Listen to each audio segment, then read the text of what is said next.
Wala talaga akong pera eh. Hindi ako binigyan ng baon. Kung hindi mo ilalabas yung tinatago mo, wala ka na sa grupo. Hindi ka na namin papasimit. Kung tingin mo, baka niloloko mo lang kami. Di ah. Akin na nga. Oh my gosh, it's so hot! Diba? Ito nga. Hey, Aaron, carry my bag. Alam mo ba kung hindi ko kailangan ng bago hair? Sige naman.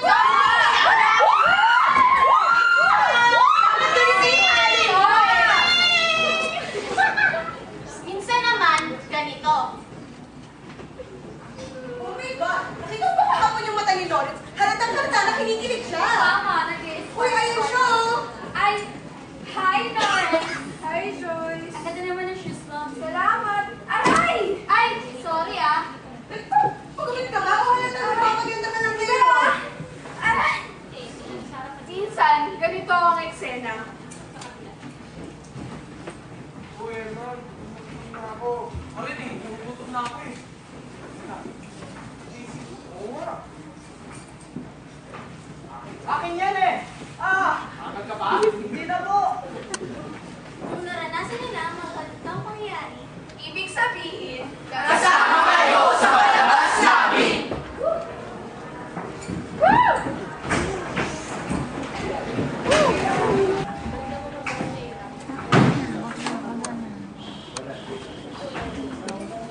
Mark! Mark! Mark, may babae sa labas maganda. Asan yung bahay yung gagawin ngayon eh? Tsaka, pagkakalam ko napuyat ako kagabi. No! Get up! This is your first day at the new school. Where is your scholar? Alam mo, si Gab, baka siya nagigising eh. Naghihirap siya. Study siya na mabuti para makakuha ng mataas sa scores sa tests niya. Alam mo naman si Gab, masipag yan eh. Naiintindihan niya lahat ang pinaghihirapan ko, lahat ang pinagtataguhan ko, lahat ng perang iniipon ko. Naiintindihan mo yun. Dahil alam naman yan, na maaga naman tayong tatay mo. Tatay ko. Ma? Alam mo naman nag-aaral ako mabuti. Katiwalaan mo ako. Good boy mo ako, di ba? Kaya ma, maalis na ako. Bye-bye!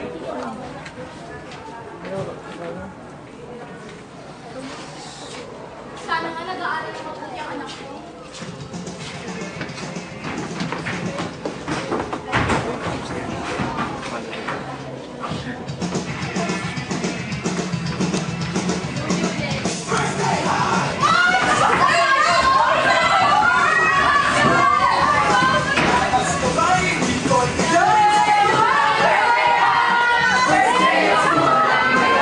Sino ba naman ang gustong mag-isa? Sana may gusto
my class because your brother is good in science. Take your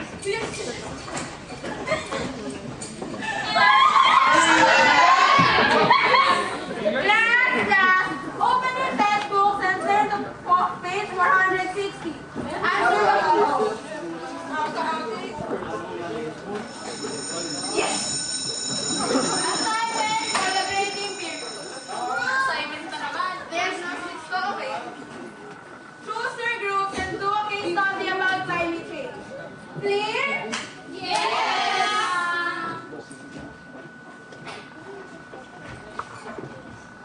Clear? No!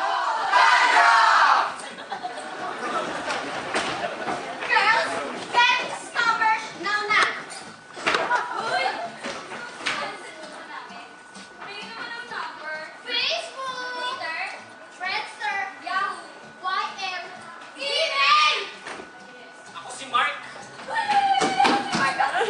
At Yahoo na! Cheers!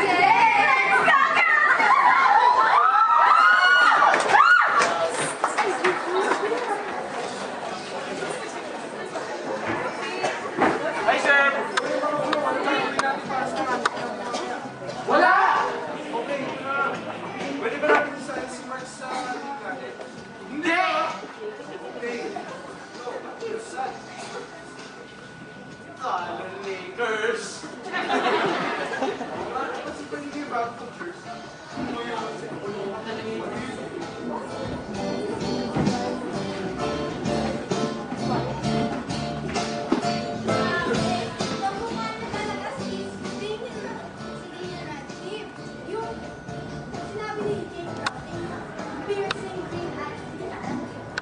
Hindi kaya, sabi ni J.K. Rowling, fiery red hair. Diba? Sino mo pinag-uusapan niyo? Yung bago natin classmate. Meron? Oo. Ano ba niligaw? Ay, hindi yata. Hindi siya kalagang ligaw. Nawarin tayong magkaroon ng intellectual conversation. Grabe ka naman. Bigyan mo naman siya ng chance. Ay, ano, sorry, punta na kami sa library kasi may sure di ba may project. Sige, bye. Ano ba yan?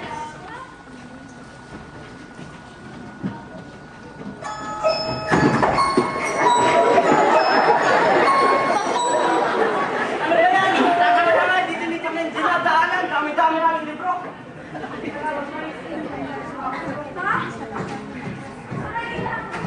Singing for the boys! Singing for the girls!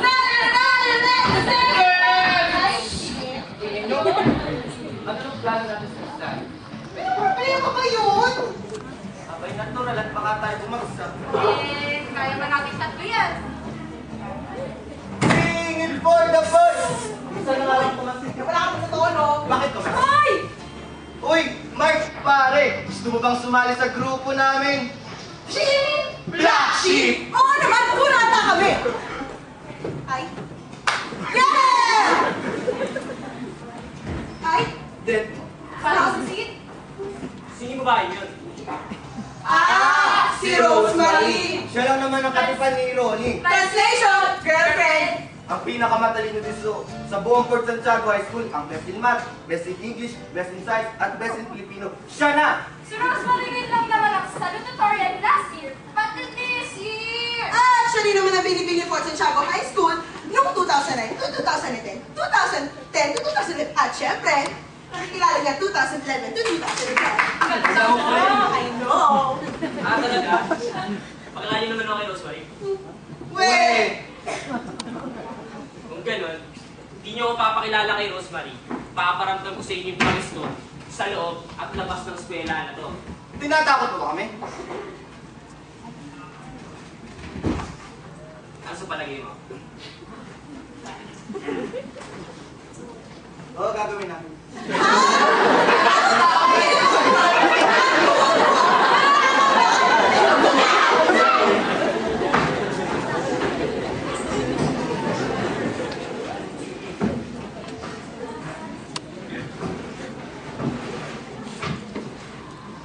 Ang gwapo-gwapo niya talaga, girl, promise. Oo nga eh! The eyes, the nose, everything is just so hot. What na naman? Oh my God! Alam niyo ba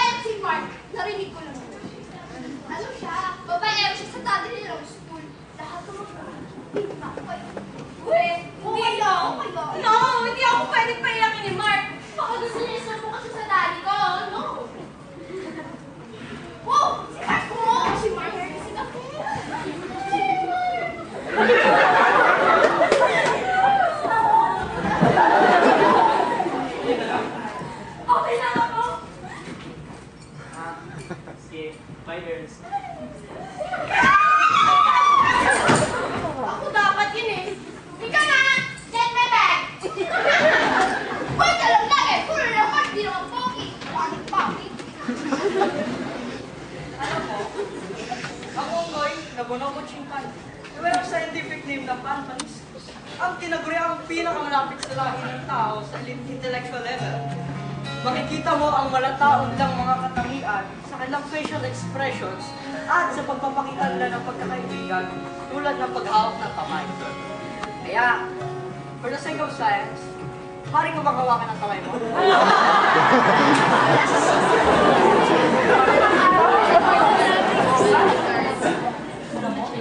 Ang araw ay isang G-type main sequence star. Ito ay malaki at makinang na bola ng plasma na pinapitos ng planet. Ito ay fuel ng nuclear fusion para sa conversion ng hydrogen upang maging helium. Tignan mo na mukha ko, kaya naman plasma. Kaya pa rin akong mahambing sa iyong kagandahan. Sweet naman. Lika, kain na tayo. Nakanda kayo ba ng sandwich?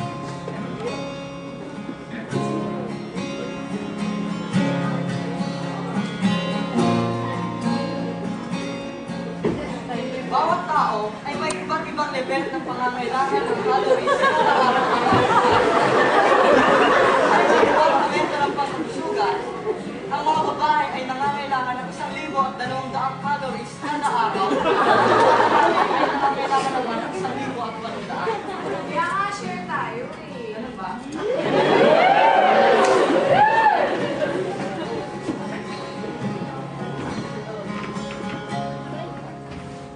Hello?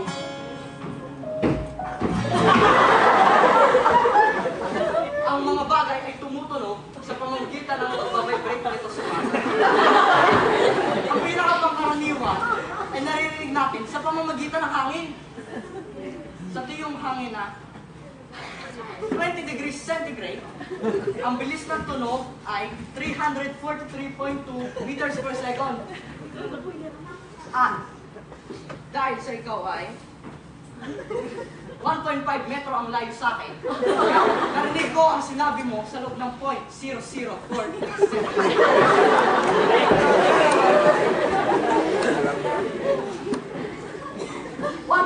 metro ang layo sa'yo.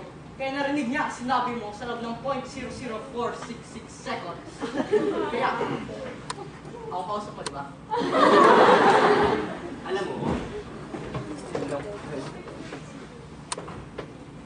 hindi ka kausap ko, kaya tumabi ka dyan. Okay?